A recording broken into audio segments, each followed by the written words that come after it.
French Nerd. En avril 2010, l'équipe de French Nerd bosse sur la saison 2 du Visiteur du Futur, mais également sur J'ai jamais su dire non, une web-série créée et réalisée par Slim. La série raconte l'histoire de Tom, un garçon mal dans sa vie, mal dans son boulot et même mal dans son chez lui, depuis que son vieux pote Mitch squatte son appart et lui mène une vie impossible. 5 ans plus tard, Slim revient avec une suite, ou plutôt un spin-off, La théorie des balls, centrée sur le personnage de Mitch. Tout le monde me kiffe. Dans la première saison, je partageais la tête d'affiche avec Tom, qui était joué par Slim. J'ai tout de suite pensé que tu aurais besoin de quelqu'un. Enfin, pour assurer le loyer, je veux dire. Vraiment, je sais pas pourquoi, il a tenu à me mettre en première place. Effectivement, la théorie des balls, c'est la théorie de Mitch, mon personnage. Pour moi, c'est John joue pas au dé. On peut tout expliquer scientifiquement, et ma méthode est révolutionnaire. Puisque les atomes crochus sont la base des relations entre les gens, il faut les étudier d'un point de vue quantique. Je me suis toujours dit que dans J'ai jamais su dire non, ce qui marchait bien, c'était le tableau de Mitch, c'est tout ce qu'il avait élaboré autour de cette théorie de la psychoballs thérapie. Et je trouvais que c'était vraiment une sorte de sous-absurde dans l'absurde de la série qui était autosuffisant. Il y avait en fait le germe de la saison, il était là, quoi. C'était la vraie bonne idée. Et puis je me trouvais un peu limité aussi par le fait que mon personnage, Tom, en tant que personnage principal, il est intéressant dans le fait de pas savoir dire non, parce qu'il peut faire l'objet d'une saison, mais en tant que personnage principal pour plus longtemps, c'est un peu restrictif de pas avoir un personnage moteur, de pas avoir un personnage dont on peut suivre la folie, mais d'être toujours dans un personnage qui est en rapport aux autres, qui peut jamais s'affirmer, sinon il perd son identité, quoi. Donc du coup, je me suis dit, la meilleure idée, c'est de reprendre la base de la théorie des balls, de l'élargir et de faire de Mitch le personnage principal, et de tirer la pelote de laine de cette idée embryonnaire qui était les balls sont des atomes crochus, les femmes et les hommes en ont, et voyons comment ça peut se comporter.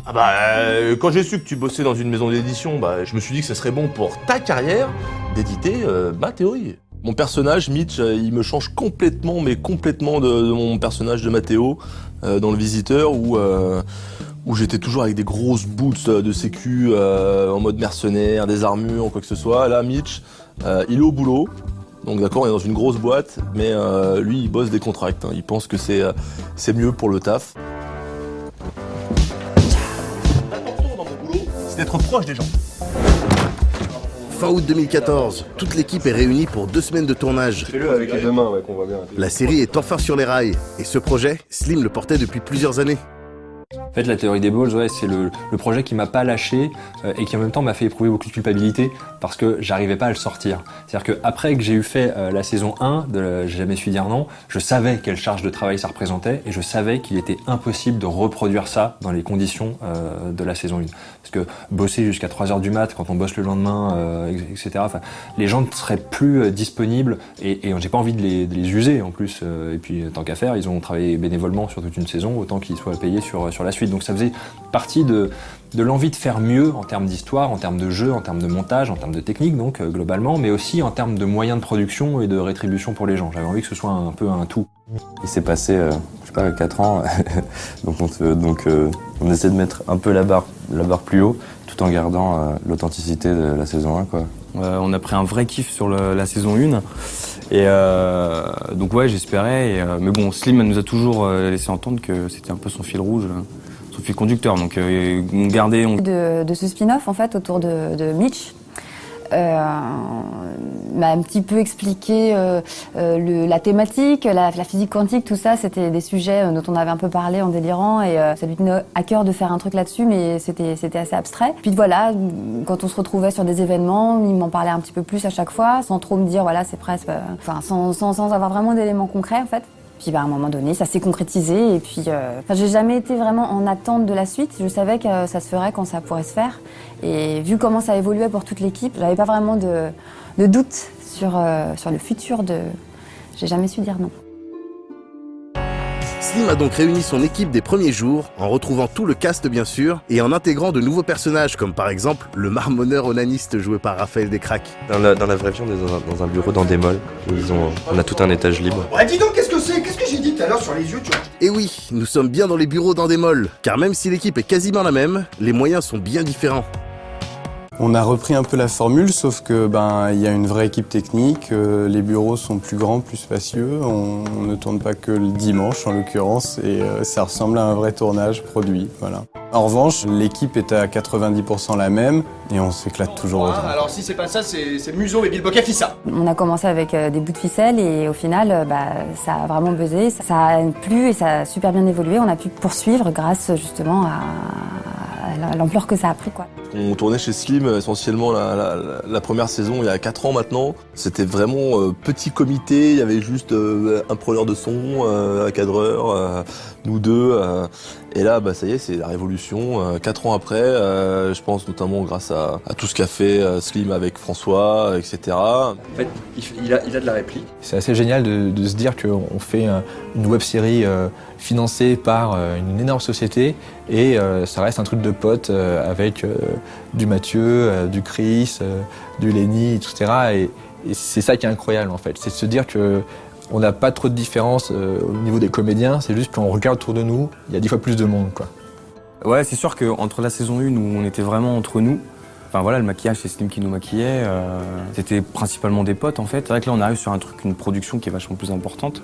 Enfin moi je trouve en tout cas de mon point de vue, c'est même un peu impressionnant au début. Je flippais hier sur mon premier jour. Christophe, il était mort de trouille quand il a vu le premier jour qu'il y avait une assistante réalisatrice, qu'il y avait des électros, qu'il y avait 2 caméras. Il s'est dit, je vais jamais y arriver, quoi. Donc du coup, il a fallu déjà le détendre. Quand il a vu que les gens riaient quand il parlait, il s'est dit, ok, je peux y aller. Mais donc non, les gens étaient ultra concentrés. Et au bout de 3 jours, déjà, on était bien lancés. Et moi, ça m'a fait redescendre la pression. Je me suis dit, ok, on va y arriver. Tu vas pas m'expliquer ce que c'est. C'est moi qui dis qu'est-ce que c'est. Donc, qu'est-ce que c'est? C'est quoi? C'est moi qui pose la question, donc tu vas pas me répondre.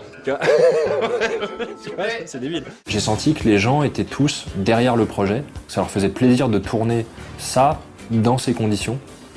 Et quand on est à la tête d'une équipe qui doit faire ce projet où on attend de la qualité et on attend aussi de la rapidité, c'est important de sentir qu'on malmène pas les gens, qu'on les emmène dans un truc qui leur plaît aussi, parce que ça permet ensuite. Deuxième semaine, j'étais beaucoup plus, je savais beaucoup plus là où je pourrais insister. Peut-être qu'on va prendre une demi-heure de retard, mais ça, il faut absolument qu'on insiste. Et les gens le savent, le comprennent. Ils disent, ok, ça, pour le jeu, c'est important, il faut refaire ce plan, etc. C'est super chouette. Retrouver Roxane, c'était génial parce que c'est un personnage qui s'exprime sans détour et du coup. La première scène que j'avais à jouer, c'était une scène vraiment hyper expressive où il fallait que je gueule à mort, que je sorte des gonds. Et en fait, ça aide énormément de piquer une crise et de partir vraiment sur une crise d'hystérie. Ça libère des endorphines et ça aide à aborder la suite. Et du coup, j'ai retrouvé Roxane comme je l'aimais. Mais pas du tout. Mais j'ai pas de problème avec elle, moi j'ai pas de problème, ok? Franchement, nous on s'amuse, c'est du bonheur. Voilà, c'est...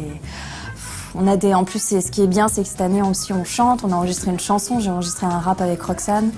Donc vraiment, on s'éclate, on fait des choses super différentes. Et puis ce qui est appréciable aussi, c'est que Slim il est super à l'écoute, donc on peut faire des propositions, qu'on garde ou pas. La meuf coincée, même pour un doigt, elle tire la gueule. Elle lui a débloqué sans trou, qu'elle se sente moins seule.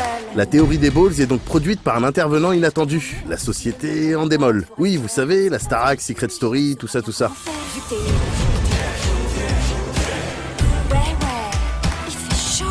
Drôle d'alliance entre French Nerd et le groupe de production dont l'image, malgré des belles réussites comme la série Black Mirror, n'est pas forcément très bonne auprès du public connecté et amateur de web-séries. Moi, j'ai rencontré Julien Brault chez Endemol, que je connaissais avant de son ancienne vie dans une autre boîte de prod, et il cherchait déjà des projets, sauf qu'à ce moment-là, moi, j'étais pas spécialement libre. Et quand il m'a dit, maintenant, je suis chez Endemol, Beyond, la filiale digitale, et puis on cherche des nouveaux projets à lancer, tout de suite, je me suis dit, c'est l'occasion de parler de la théorie des balls, de la suite de J'ai jamais su dire non, que ça fait 4 ans que j'ai dans mes cartons en projet. Et il s'est révélé très intéressé par ça. Et en même temps, il m'a dit, tant qu'à faire, est-ce qu'on créerait pas une chaîne entière avec l'équipe French Nerd, histoire que la série se retrouve pas sur une chaîne avec d'autres contenus qui n'ont rien à voir et qui lui ressemblent pas. Donc il voulait créer une sorte d'homogénéité dans la ligne édito, ce qui nous allait très bien. Et c'est comme ça qu'on a créé French Ball avec tous les concepts autour de la série.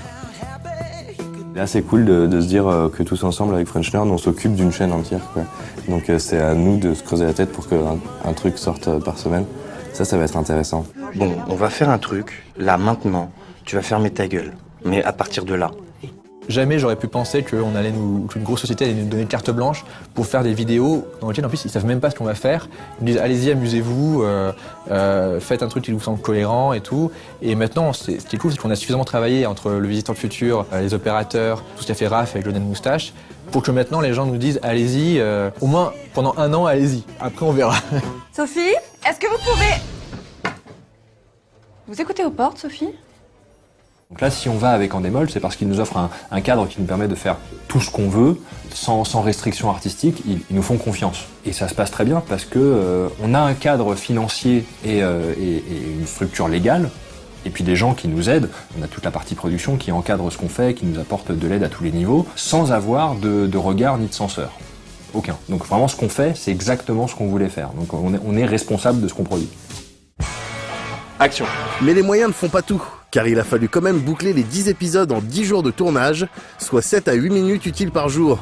Un rythme incroyable, surtout au vu de la complexité de chaque épisode. Et cela a été rendu possible par les compétences et l'expérience de l'équipe French Nerd, qui travaille avec une synergie et une efficacité absolue.